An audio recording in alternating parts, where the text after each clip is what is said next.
शांति। ओम शांति। आज की तारीख है 4 मार्च 2022। साकार महावाक्य। बाबा कहते, मीठे बच्चे, रात को जाग कर कमाई करो। रात को जाग कर कमाई करो। अमृत वेले उठने की आदत डालो। आदत एक बार डल गई सो डल गई। आदत संस्कार में बदलती है, इसलिए आदत डालो। अगर आदत नहीं होगी तो थोड़े समय में अगर आलस से अलबेलापन आएगा, वापस उसी ट्रैक पे आ जाएंगे जहां पहले थे। और अगर आदत होगी तो भले कहीं पर भी रहें, कैसे भी रहें, आदत अपना काम कर लेती है। तो अमृत वेले उठने की आदत डालो। माना हम ब्राह्मण बच्चों को आदत होनी चाहिए अमृत वेले उठने की। अब इस पे मेहनत ही करते रहेंगे कि अमृत वेले उठना है, हमें इस साल अमृत वेले पूरा करना है, ये कोई लक्ष्य तो नहीं है ना। ये तो आदत है ब्राह्मणों की। भक्ति मार्ग में भक्तों की भी आदत है। तो हम ब्राह्मण बच्चे हैं ना, हम तो डायरेक्ट बच्चे हैं, तो हमारी तो नेचुरल आदत होनी चाहिए, क्योंकि आत्मा ने ये आदत कभी डाली थी, आज रिपीट ही तो करनी है। तो रात को जाग कर, माना जिस समय दुनिया सारी सोई होती है, उस समय आप जाग कर कमाई करो। अमृत वेले उठने की आदत डालो। जब आदत पड़ जाती है, भले आप कितने भी कोई कार्य कर रहे हो, वो आदत अपना काम करती है। और अगर आपने 2-3 दिन ऐसे मिस करते रहे, फिर वो मिस करने की आदत पड़ जाती है। इसलिए हम कहते हैं, अगर 3 बार आपने कोई भी गलती रिपीट कर ली या कुछ भी ऐसा कर लिया, तो उसकी आदत पड़ ही जाती है। तो अगर 3 दिन आपने ऐसा कर लिया, अमृत वेला नहीं किया, फिर उसके लिए आप पुरुषार्थ करना शुरू करेंगे, जबकि वो आपका संस्कार बन सकता था। लेकिन अब क्या हो गई, आपको ना करने की आदत। अब उसे करने की आदत में बदलने के लिए ब्राह्मण बच्चों को मेहनत लगती है। इसलिए कई ब्राह्मण अमृत वेला करते ही नहीं है या उठते ही नहीं है, बहुत लेट उठते हैं। तो रात को जाग कर कमाई करो, अमृत वेले उठने की आदत डालो। कई बार ऐसा होता है कि हमारी आदत पड़ती है, हम किसी को बड़े ऐसे भपके से सुनाते हैं, अरे हम तो अमृत वेला करते हैं, हमारा तो रेगुलर है, आपका क्यों नहीं रेगुलर है, और अगले दिन वही सो रहा होता है। ये किसी को दिखाने की या जताने की चीज नहीं है, आपका नेचुरल संस्कार है। तो इसमें ना ही जताना है, ना ही किसी को दिखाना है, ना ही किसी को ऐसे एनकरेज करने के लिए अपने आप को बढ़ावा देना है कि मैं ऐसा करता हूं। नेचुरल संस्कार बना, बहुत अच्छी बात है। आपके संस्कार को देखकर दूसरे अपना संस्कार बनाए, ये और अच्छी बात है। लेकिन उसका अहंकार लाओगे तो चारों तरफ माया तो है ही है ना। इसीलिए जब कोई बात, कई कहते हैं हम बात जब बोल देते हैं ना, तो वो होती नहीं है, उल्टा कुछ और ही हो जाता है। हम तो बड़े नशे के साथ बता रहे, हमारा अमृत वेला 1, 1.5, 2, 3 साल हो गए हैं लगातार, और अचानक से अमृत वेला मिस होने लगता है। माना जब ये हम किसी को नशे से सुनाते हैं, वो नशे में सुना रहे या अहम में सुना रहे, इसमें बड़ी महीन सी बात होती है ना, इसको भी तो चेक करना पड़ता है। इसीलिए जब हम बोलते हैं तो क्या है उसके पीछे, इसीलिए अगले दिन ही क्या होता है, अमृत वेला नहीं होता उनका।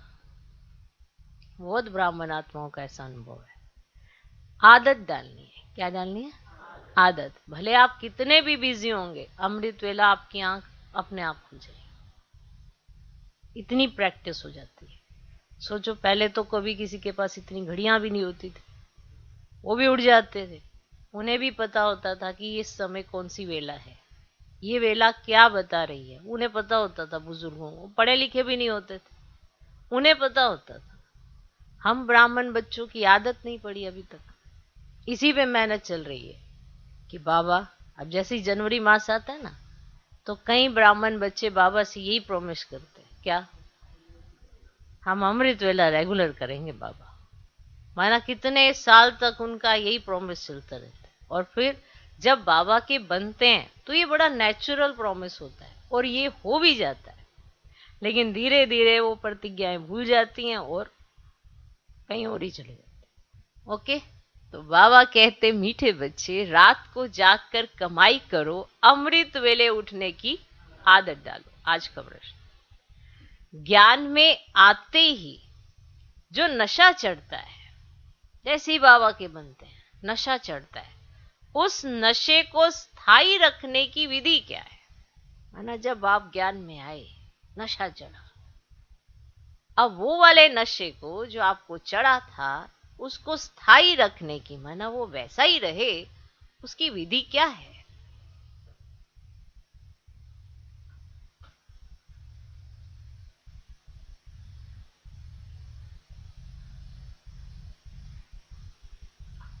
जब कुमारियां बाप का बनती हैं, माना नशा चढ़ जाता है, दुनिया खराब से लगने लगती है। पांडवों को तो नशा चढ़ जाता है, अरे बाबा मिल गया, ये क्या है बेकार से दुनिया।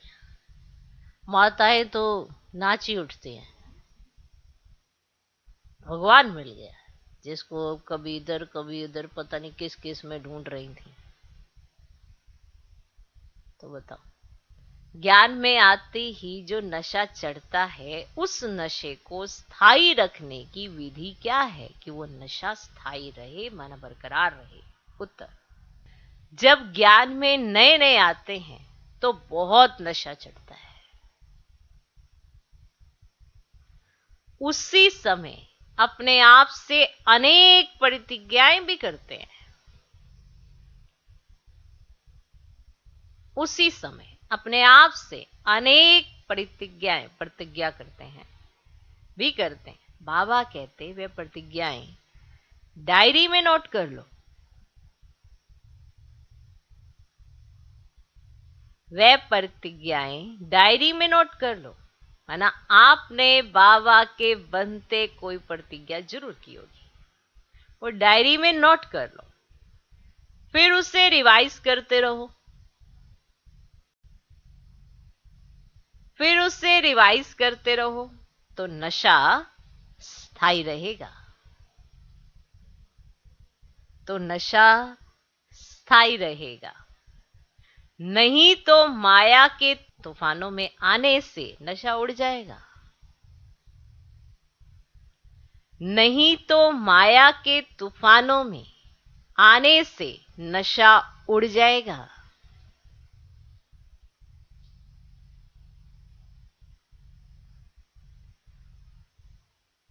देख लिया? अगर कोई भूल चलते चलते हो जाए, है ना, ज्ञान मार्ग में चल रहे ना अब, अगर कोई भूल चलते चलते हो जाए तो फौरन सुनाकर हल्के हो जाओ, तो फौरन सुनाकर हल्के हो जाओ, फिर दोबारा वह भूल ना हो।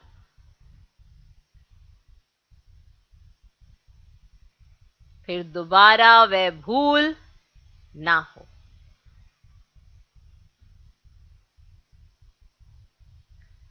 नहीं तो वृद्धि होती रहेगी, माना उस भूल की वृद्धि फिर होएगी अगर आपने फौरन नहीं सुनाई तो।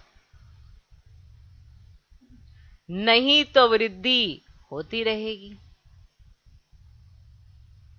ज्ञान में आते ही जो नशा चढ़ता है, उस नशे को स्थायी रखने की विधि क्या है? उत्तर, जब ज्ञान में नए नए आते तो बहुत नशा चढ़ता है, उसी समय अपने आप से अनेक प्रतिज्ञाएं भी करते हैं।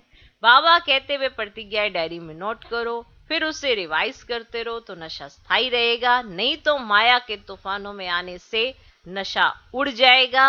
अगर कोई भूल चलते चलते हो जाए तो फौरन सुनाकर हल्के हो जाओ, फिर दोबारा वह भूल ना हो, नहीं तो वृद्धि होती रहेगी।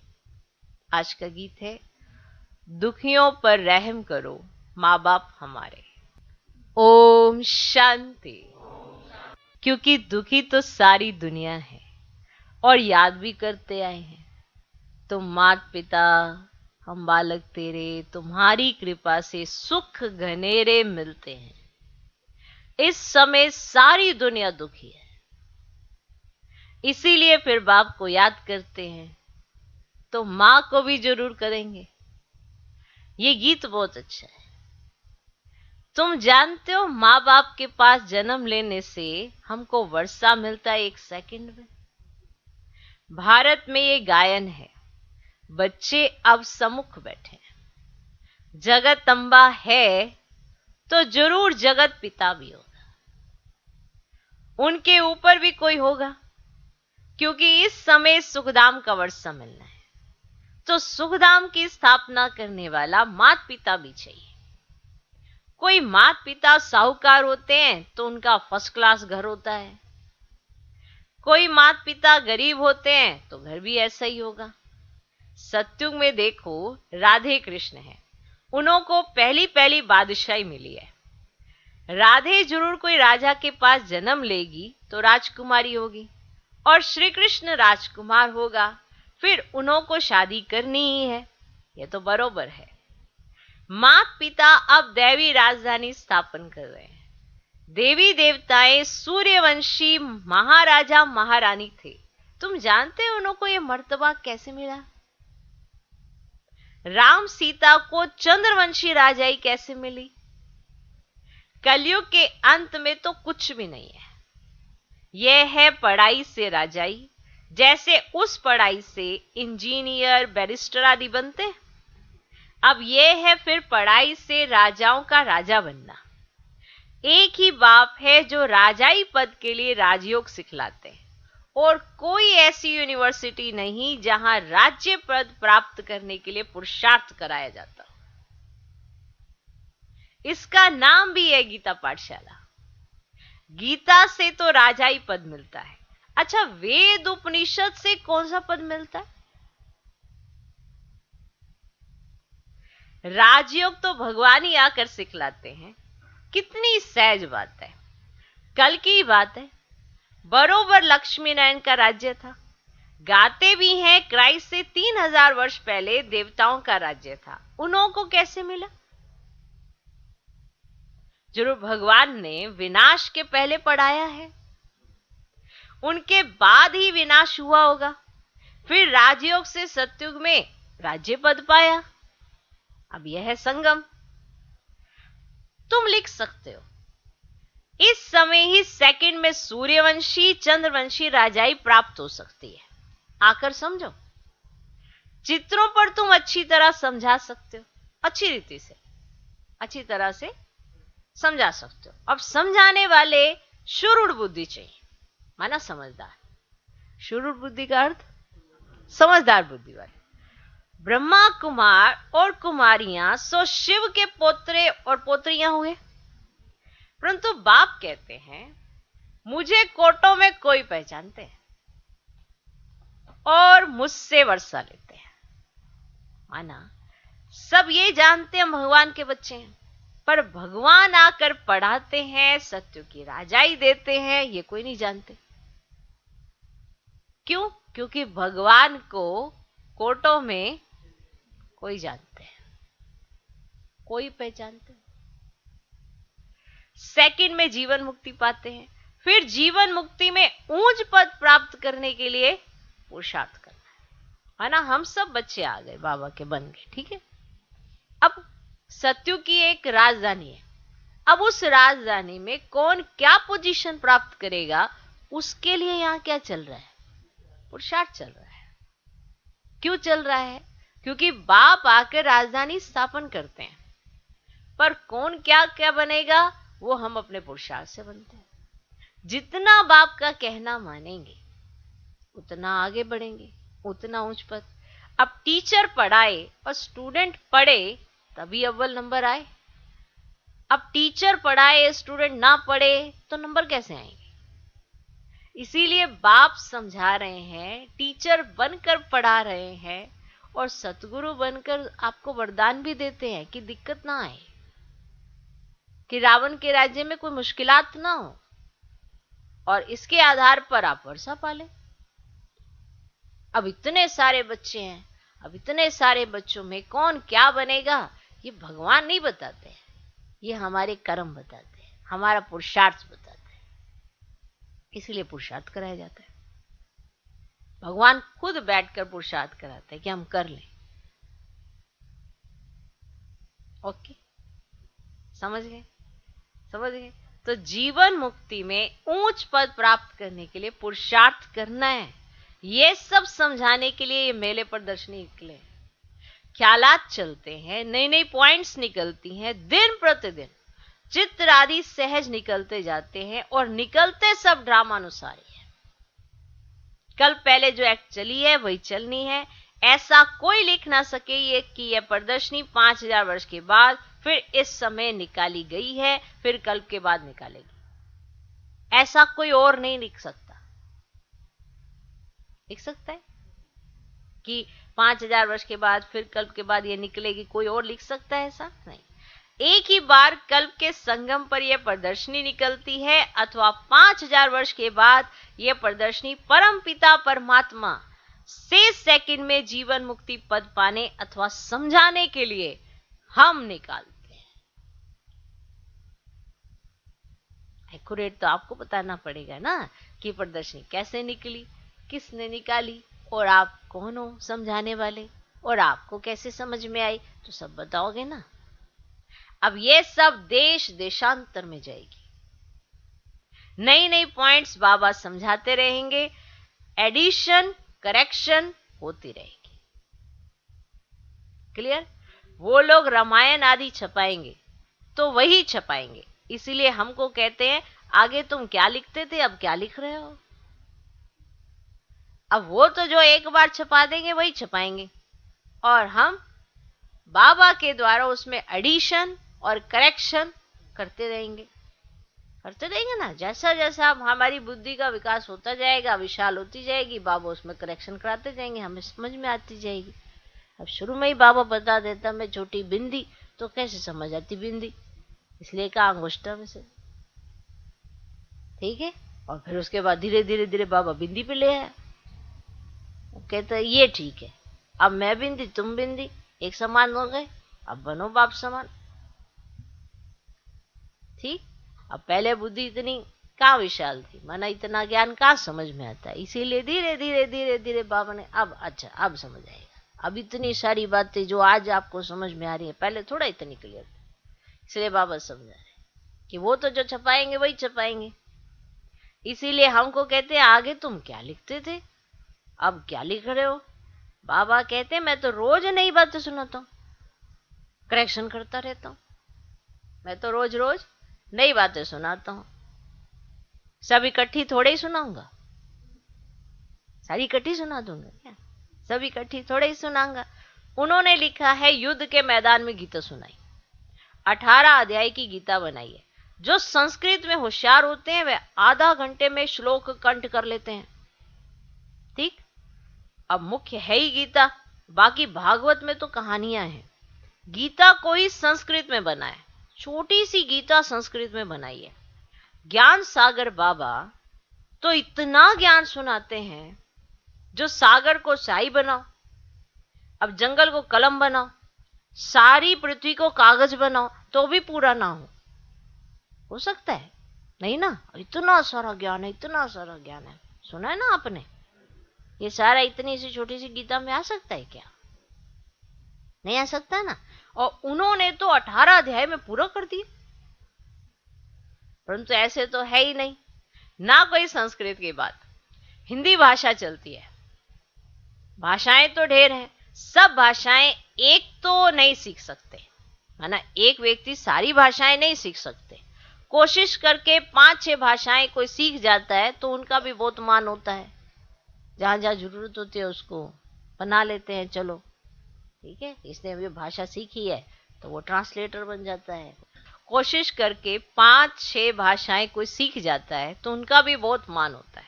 अब भगवान सभी भाषाओं में थोड़ी समझाएगा, थोड़ी समझाएगा, वे तो हिंदी में ही समझाते हैं। जैसे हिंदी टूटी फूटी सब जानते हैं, है है ना, कोई हम एक्यूरेट हिंदी थोड़ा जानते हैं। जैसे हिंदी टूटी फूटी सब जानते हैं, ऐसे अंग्रेजी भी टूटी फूटी जानते हैं। सही है ना? इसलिए बाबा हिंदी में ही समझाते हैं, जिसको हिंदी आती है मना समझ में आता है। तो जैसे हिंदी टूटी फूटी सब जानते हैं, ऐसे अंग्रेजी भी टूटी फूटी जानते हैं। तुम बच्चों को बाबा हिंदी में समझाते हैं। अब भक्तों को भगवान आकर भक्ति का फल देते हैं। भक्त तो अनेक है, भगवान एक है। कहते भी हैं पतित पावन आओ, ऐसे तो नहीं कहते भगवान आओ।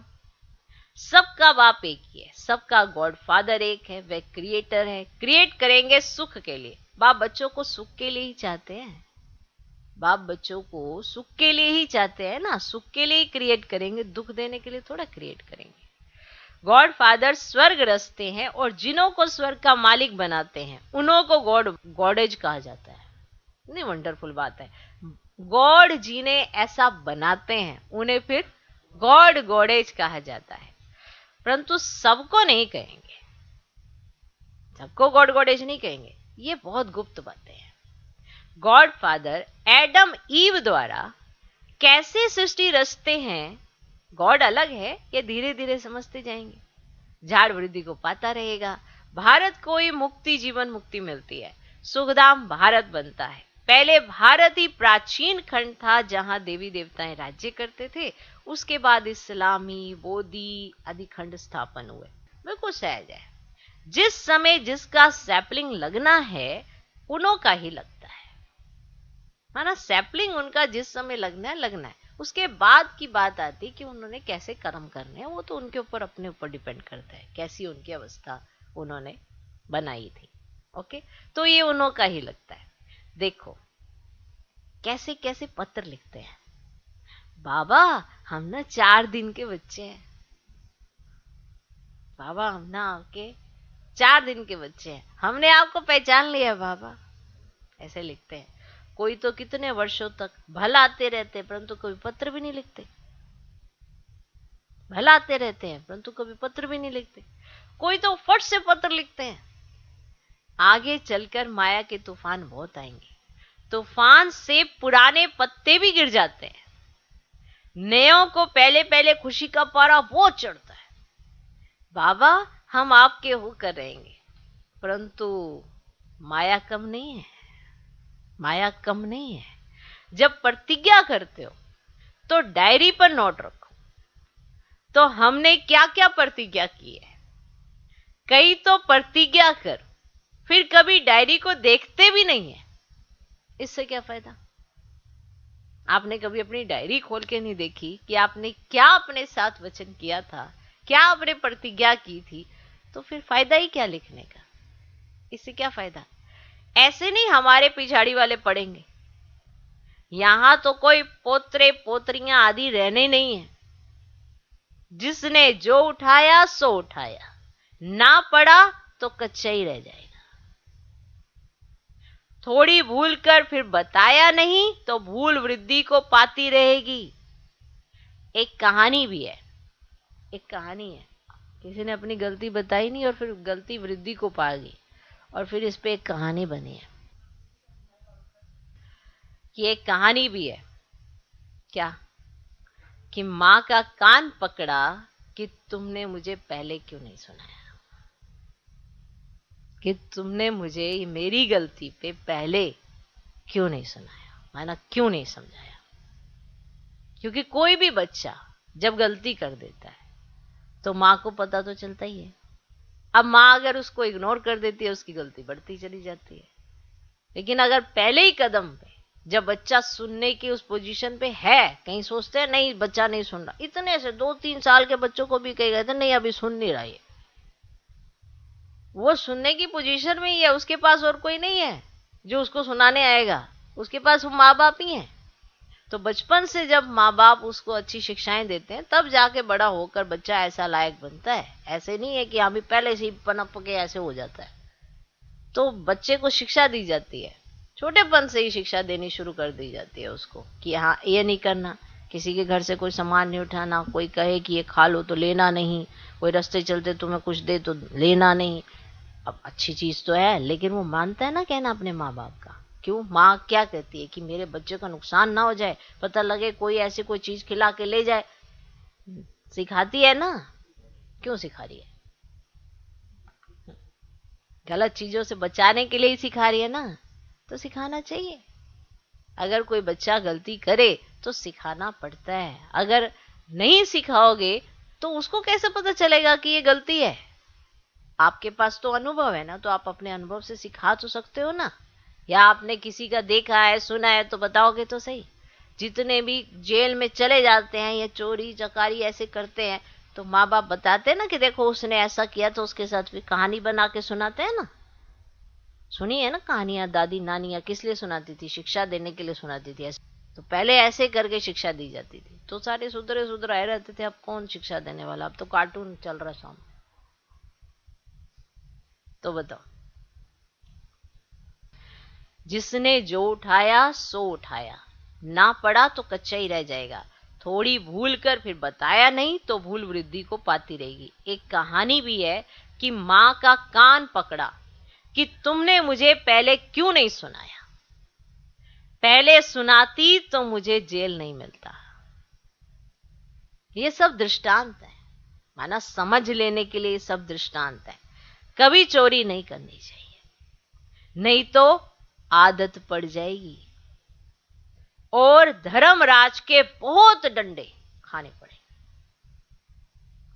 अब बाप से जितना वर्षा लेना हो सो ले लो। विश्व की बादशाही बाप दे रहे हैं, और क्या दें? बाकी रहा ही क्या? अपनी बैगरी जीवन है, इसमें देही अभिमानी बनना है। देश सहित सारी दुनिया को हम भूलते हैं। लोभ नहीं रखना चाहिए, जो मिले सो अच्छा। कहा जाता है मांगने से मरना भला। शिव बाबा के भंडारे से तो सब कुछ मिलता ही है। अमृत वेले आप ही उठने की आदत डालनी है। रात को जाग कर कमाई करो। बाबा ने ये तन बहुत अनुभवी लिया है। वह भी रतन, यह भी ज्ञान रतन। आजकल झूठे हीरे भी ऐसे निकले जो बात मत पूछो। चित्रों पर समझाना बहुत सहज है। सेकंड में बाप से आकर वर्षा ले लो। ऊपर में बाबा और यह है ब्रह्मा कुमार कुमारियां। जब से हम बाबा के बने हैं तो जीवन मुक्ति का वर्षा तो है ही। बाकी हम पुरुषार्थ करते हैं उच्च पद पाने का। परम पिता परमात्मा ब्रह्मा द्वारा मनुष्य सृष्टि रचते हैं। बांधेलियां कहती हैं बाबा बस हम आपको याद करते हैं, भल हम नहीं मिलेंगी परंतु वर्षा तो जरूर लेंगी। कितना वंडर है। ढेर बच्चे हैं, जैसे प्रभाव निकलता जाएगा तो बांधेलियां भी छूटती जाएंगी। बहुत है जो पति की भी गुरु बन जाती हैं। वह लिस्ट निकालेंगे कितनी स्त्रियां पति का गुरु बनी हैं, फिर पति भी लिखे कि मुझे इसने ज्ञान दिया इसलिए यह मेरी गुरु है। पुरुष कहेंगे बरोबर स्त्री मेरा गुरु है। ऐसे थोड़े ही कोई मानेंगे। माता बिगर, माता गुरु बिगर कोई का उद्धार हो ना सके। कलश जगत माता को मिलता है तो जगत माता ही गुरु हुई ना। आजकल स्त्रियों को बहुत मान देते हैं। बाप कहते हैं माता गुरु बिगर मुक्ति, जीवन मुक्ति मिल नहीं सकती। तो जब माता द्वारा एडॉप्ट हो तब जीवन मुक्ति मिले। माता को गुरु समझना चाहिए। बच्चों को अपना अहंकार नहीं रखना है, माताओं को मर्तबा देना है, फॉलो करना है। दे अभिमान नहीं होना चाहिए। अपने को निरंकारी समझना है। बाप भी अपने को निराकार समझते हैं। तुम कहेंगे I am incorporeal come corporeal, जैसे लिखते हैं ना हॉस्पिटल कम यूनिवर्सिटी। तो ये सब बातें समझाने के लिए दी जाती हैं। सब में एक रस धारणा नहीं होती। पुरुषार्थ कर धारण करना और कराना है। सुना और सुनाया, तुरंत दान महापुण्य है। धन दान नहीं करेंगे तो साहूकार कैसे बनेंगे? तुम तो सबसे जास्ती लोभी। सारे विश्व का मालिक बनने की कितनी भारी कामना है। हरेक को सदा सुखी, सदा शांत में बनाना है ना। मनुष्य मात्र को कलयुगी भ्रष्टाचारी से सत्युगी श्रेष्ठाचारी बनाना है। भारत में देवताएं थे, अभी नहीं है, फिर जरूर देवताएं होंगे, उसको स्वर्ग कहा जाता है। पैराडाइज अक्षर बहुत अच्छा है ना।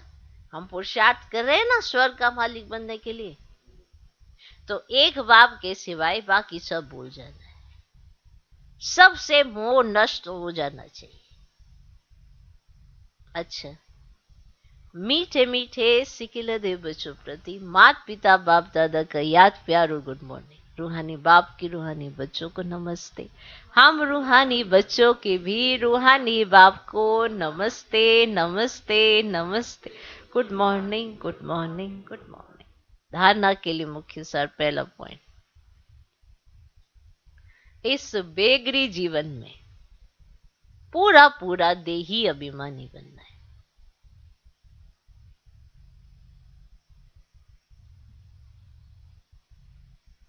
इस बेगरी जीवन में पूरा पूरा देही अभिमानी बनना है।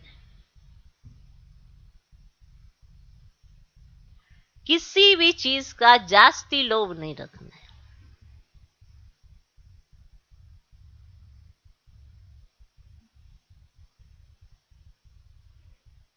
किसी भी चीज का जास्ती लोभ नहीं रखना है। जो मिले सो अच्छा, जो मिले सो अच्छा, मांगने से मरना भला।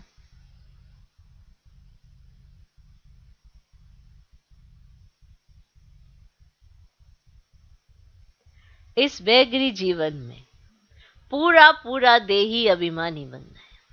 किसी भी चीज का जास्ती लोभ नहीं रखना है। जो मिले सो अच्छा, मांगने से मरना भला। माना शिव बाबा के भंडारे से तो सब मिलता है ना, तो खुश रहो, किसी से क्यों कुछ मांगना। और ऐसे बिना किसी की परमिशन के कुछ उठाना भी नहीं चाहिए, वो चोरी होती है। बाबा सब समझ देते हैं, हम ऐसा नहीं कह सकते हमको समझ नहीं, पर माया का परछाया ऐसा पड़ जाता है, बुद्धि चट हो जाती है, पता ही नहीं पड़ता क्या कर रहे हैं। इसीलिए ये कोई एकदम से नहीं होता, धीरे धीरे धीरे धीरे जब बुद्धि व्यर्थ में जाने लगती है ना, या कुछ भी ऊपर नीचे हो रहा होता है, तो ऐसी एक्टिविटी हो जाती है अचानक से। और फिर सोचते हैं ऐसा कैसे हो गया मेरे से, पर बुद्धि तो चट में जा रही है, ज्ञान योग की धारणा कमजोर है, तो कुछ ना कुछ तो व्यर्थ होगा ही होगा। इसलिए बड़ी संभाल के चलना। दूसरा पॉइंट, अपना अहंकार ना रख, माताओं को मर्तबा देना है। अपना अहंकार ना रख, माताओं को मर्तबा देना है। बाप समान निराकारी निरअहकारी बनना है। ज्ञान धन का दान करना है। बाप समान निराकारी निरअहकारी बनना है।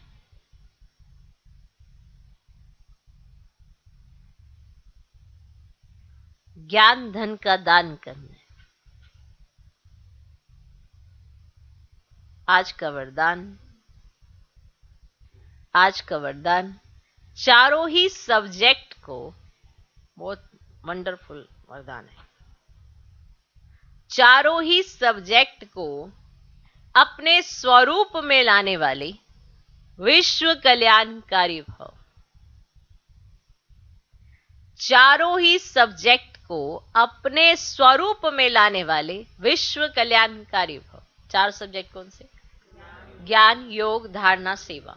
ओके, याद रहेगा, याद रहेगा। चारों ही सब्जेक्ट को अपने स्वरूप में लाने वाले विश्व कल्याणकारी भव। पढ़ाई की जो चार सब्जेक्ट है, उन सब का एक दो के साथ संबंध है, मानते हो ना? जो ज्ञानी तू आत्मा है, वे योगी तू आत्मा भी अवश्य होगा। माना जिसके जीवन में ज्ञान है, वो योग भी करता होगा। जो ज्ञान सिर्फ सुनाना ना जानता हो, ज्ञान का जीवन उसका। ज्ञानी तो आत्मा जो है, वह योगी तो आत्मा भी अवश्य होगा। और जिसने ज्ञान योग को अपनी नेचर बना लिया, नेचर बना लिया, ज्ञान और योग को जिसने अपनी नेचर बना लिया, उसके कर्म नेचुरल, युक्ति युक्त व श्रेष्ठ होंगे। कोई ये कहे कि मेरे से ये एक्ट गलत हो गई, मेरे से ऐसा हो रहा है जो मैं नहीं करना चाहता, मेरे से वो हो गया वो हो गया, अगर ज्ञान योग में पक्के नहीं हैं तो ही ऐसा होगा।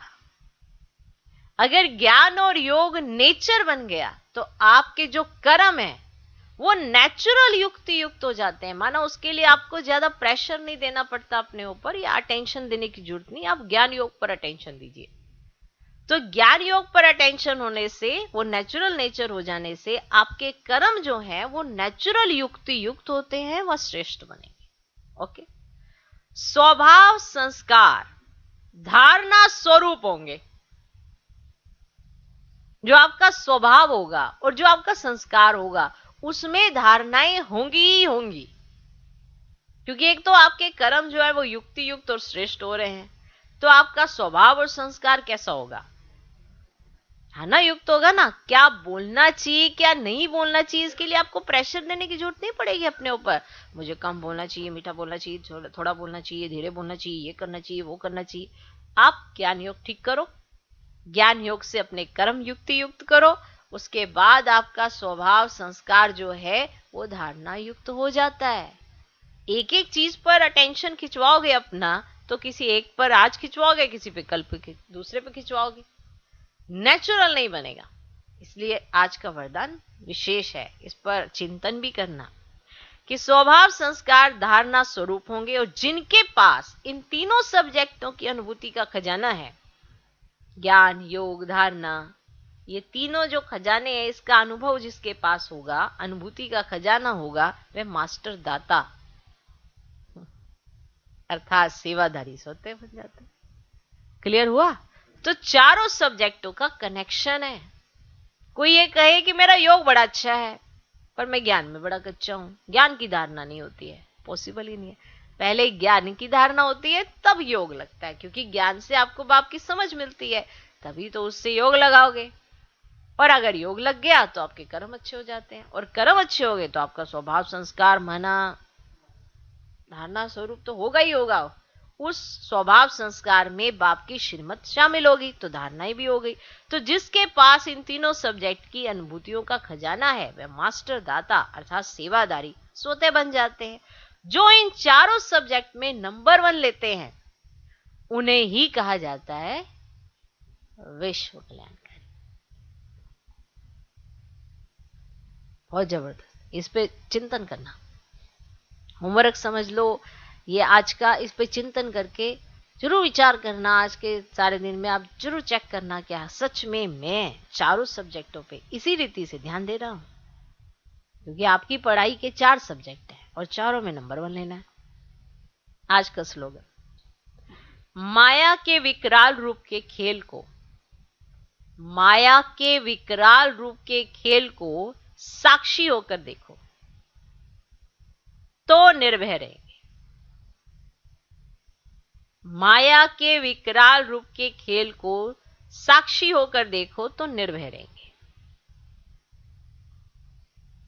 ओके, अनमोल ज्ञान रतन दादियों की पुरानी डायरी से निकाल के हम बच्चों के लिए, ज्ञान की महसूसता का सुख है ही शांति, अर्थात निर्विकल्प हो जाना, अंदर जाने से शांत रूप हो जाते हैं। इस अविनाशी ज्ञान से संपूर्ण शांति के स्थान पर जाए पहुंचते हैं।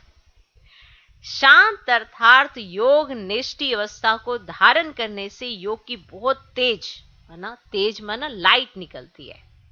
जो दिन रात ऐसी मीठी योग की अवस्था में रहते हैं, उन्हें अपरंपार खुशी होती है। उनके सब हद के बंधन टूट बेहद की स्थायी खुशी प्रकट हो जाती है। क्लियर? उनके सब हद के बंधन टूट बेहद की स्थायी खुशी प्रकट हो जाती है। ऐसी अवस्था में दिल बहुत हल्की रहती है और खुशी की लहरों में फूले नहीं समाते। यही निष्ठा माना योग की चाबी है जो हम दैवी वत्सों ने पिता ईश्वर द्वारा प्राप्त की है। अच्छा, ओम शांति।